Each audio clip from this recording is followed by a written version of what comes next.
Assalamualaikum warahmatullahi wabarakatuh. Salam jumpa lagi dengan saya dari Devcon 62231. Pada kesempatan ini kita akan membicarakan mengenai motivasi di dalam ethical hacking.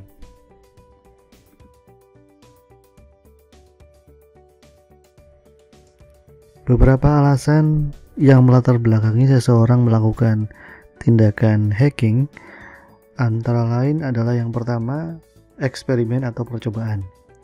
Biasanya mereka menggunakan skrip-skrip yang sudah jadi, yang banyak kita temukan di internet untuk melancarkan tindakan ilegal dengan cara menghack ataupun mengambil alih perangkat atau sistem orang lain.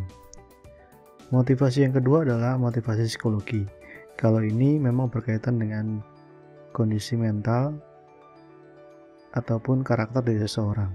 Ada kalanya kita menemukan orang-orang yang memang senang melihat orang itu menderita. Dalam konteks tersebut, yang menjadi titik utama latar belakangnya adalah memang dari sisi psikologis mereka. Alasan yang ketiga adalah karena tidak mendapatkan pengakuan atau kepercayaan dari orang lain. Nah, untuk menunjukkan eksistensinya ini, kemudian mereka melakukan tindakan-tindakan ilegal tersebut. Alasan yang keempat adalah pembalasan ataupun dengan alasan lain, misalnya alasan finansial ataupun yang lain.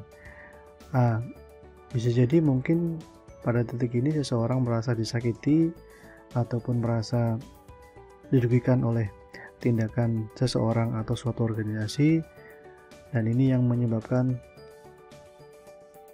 mereka itu melakukan tindakan hacking dengan cara mengambil alih sistem yang mereka ataupun yang lawan itu miliki.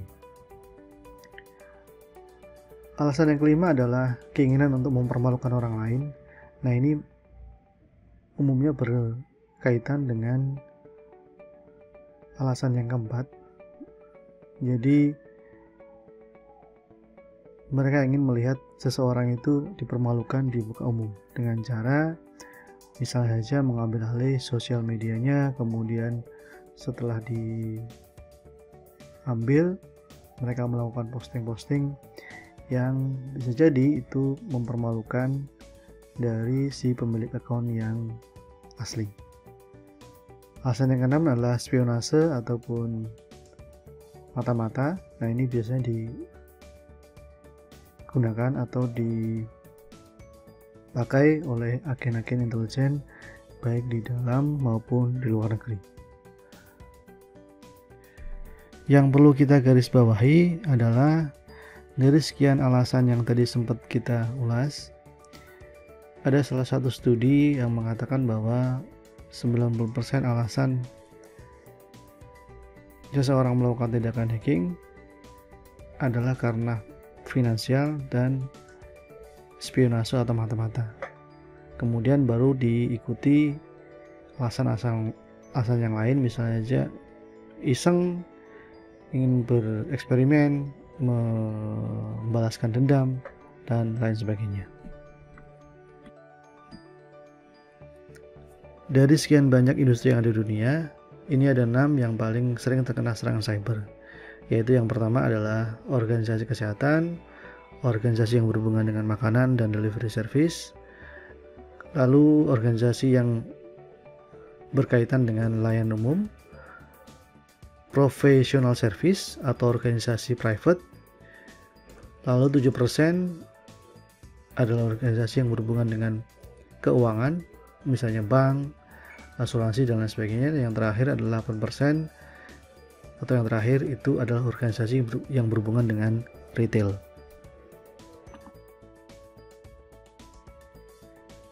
Ini adalah infografis yang menunjukkan siapa saja yang memiliki motivasi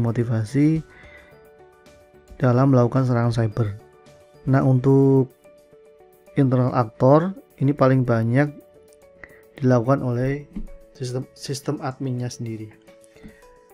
Oleh karena itu menjadi sangat penting bagaimana kita melakukan beberapa layer untuk mengamankan sistem informasi yang kita miliki di tempat masing-masing. Sedangkan untuk serangan dari luar, yang paling banyak ini dilakukan oleh organisasi kejahatan cyber. Artinya serangan ini tidak dilakukan oleh individu, tetapi dilakukan oleh satu kelompok ataupun satu komunitas yang memang mentargetkan organisasi-organisasi tertentu. Demikian dapat saya sampaikan untuk edukasi IT forensik pada bagian kedua. Semoga bermanfaat dan sampai jumpa di video selanjutnya. Wassalamualaikum warahmatullahi wabarakatuh.